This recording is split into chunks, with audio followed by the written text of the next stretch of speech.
Halo semuanya, kami dari kelompok 5. Perkenalkan, saya Melo Prasetyo. Saya Minggu Irsyad dan saya Kristian Rizpayo. Pada kesempatan kali ini, kami akan menampilkan video animasi mengenai Analisis kuadran BCG pada perusahaan PT Indofood Sukses Makmur Tbk, PT Ultrajaya Milk Industry, dan PT Industri Jamu dan Farmasi Sido Muncul Tbk. Untuk memenuhi mata kuliah manajemen strategi dengan dosen pengampu Ibu Putri Suhada SE MSI. Selamat menyaksikan. Halo teman-teman, pernah nggak sih kalian berpikir kenapa ada produk yang selalu laris di pasaran, tapi ada juga yang tiba-tiba menghilang?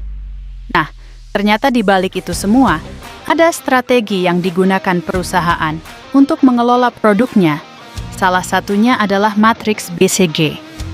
Di video kali ini, kita akan membahas bagaimana 3 perusahaan besar di Indonesia, yaitu PT Indofood Sukses Makmur Tbk, PT Ultrajaya Milk Industry Tbk, dan PT Industri Jamu dan Farmasi Sido Muncul Tbk, mengelompokkan produk mereka ke dalam matriks BCG. Yuk, langsung kita bahas. Matriks BCG merupakan alat analisis yang digunakan untuk mengelompokkan produk berdasarkan 2 aspek utama, yaitu tingkat pertumbuhan pasar dan pangsa pasar relatif. Dari 2 aspek tersebut, produk akan dibagi ke dalam 4 kuadran, yaitu Star, Cash Cow, Question Mark, dan Dog, di mana masing-masing kuadran memiliki karakteristik dan strategi yang berbeda. Dengan menggunakan matriks BCG, perusahaan dapat menentukan produk mana yang harus dikembangkan, dipertahankan, atau bahkan dihentikan agar tetap kompetitif di pasar. Sekarang kita akan membahas satu persatu perusahaan tersebut secara lebih mendalam. Pertama, kita mulai dari PT Indofood Sukses Makmur Tbk. Indofood merupakan perusahaan yang memiliki berbagai macam produk makanan dan minuman yang sangat dikenal oleh masyarakat Indonesia. Pada kuadran Star, terdapat produk Indomie. Produk ini termasuk dalam kategori Star karena memiliki pangsa pasar yang sangat besar dan mampu mendominasi pasar mie instan, baik di dalam negeri maupun di luar negeri.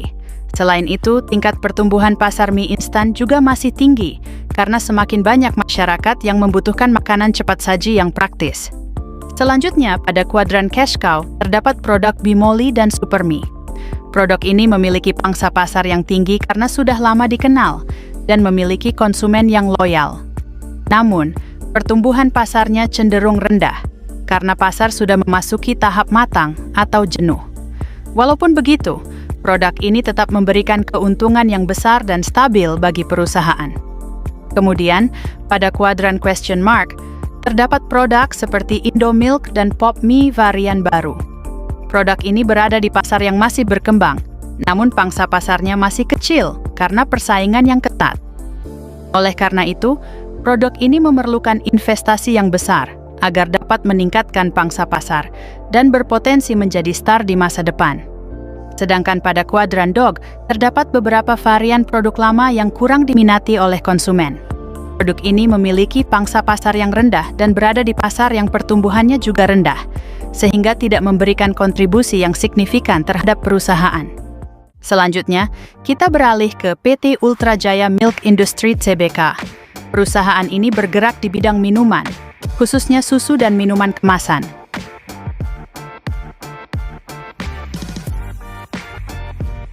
Pada kuadran Star, terdapat produk Ultra Milk.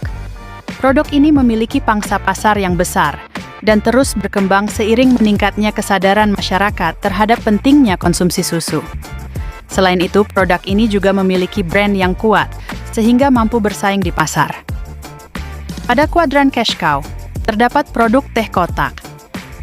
Produk ini sudah lama dikenal oleh masyarakat dan memiliki konsumen yang loyal. Walaupun pertumbuhan pasarnya tidak terlalu tinggi karena persaingan yang ketat di industri minuman, produk ini tetap memberikan keuntungan yang stabil bagi perusahaan. Kemudian, pada kuadran Question Mark, terdapat produk seperti Ultra Mimi dan berbagai varian minuman baru. Produk ini berada di pasar yang berkembang, tetapi pangsa pasarnya masih rendah, sehingga membutuhkan strategi pemasaran dan investasi yang tepat untuk berkembang.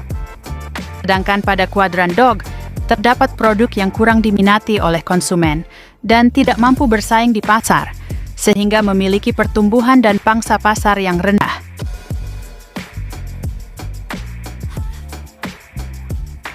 Terakhir, kita membahas PT Industri Jamu dan Farmasi Sido Muncul Tbk.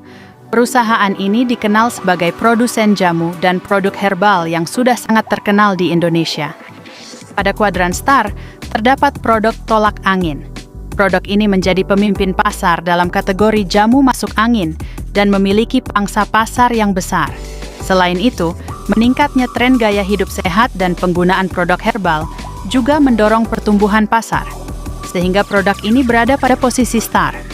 Pada kuadran cash cow, terdapat produk Kuku Bima Energy. Produk ini sudah lama dikenal dan memiliki pasar yang stabil. Walaupun pertumbuhannya tidak terlalu tinggi, produk ini tetap memberikan keuntungan yang konsisten bagi perusahaan.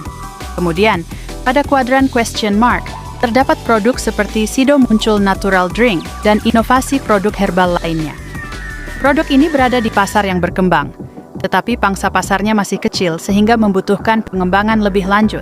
Sedangkan pada kuadran dog, terdapat produk jamu lama yang kurang diminati, terutama oleh generasi muda, sehingga memiliki pangsa pasar dan pertumbuhan yang rendah.